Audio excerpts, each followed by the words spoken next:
আসছিলাম বরবাদ দেখার জন্য। বরবাদ এবং তো 5 দিন আসছি, টিকিট পাই নাই। সিনেপ্লেক্সে সিরিয়াল বিশাল একটা লাইন দেখা যাচ্ছে। লাইনটি কিন্তু মূলত বরবাদ সিনেমাটি দেখার জন্য।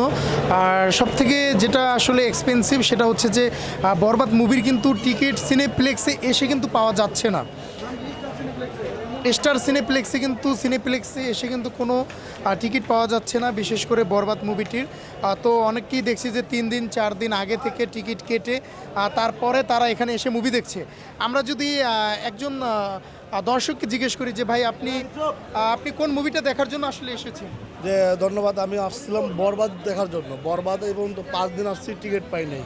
কিন্তু দুঃখজনক মানে 5 দিন ধরে এসেছেন? আসছি কিন্তু টিকিট এখনো পাই নাই। ঠিক আছে, সাকিব খান, আমরা একজন সাকিব পছন্দ করে দেখি।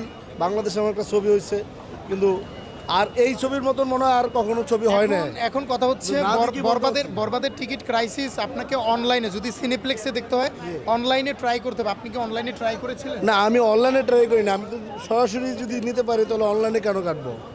এটার জন্য মানে অনলাইনে টিকিট কাটা হয় না। আচ্ছা, যাই হোক দর্শক, যেমনটা দেখছি যে ইনস্ট্যান্ট আসলে এসে অনেকেই টিকিট পাচ্ছে না।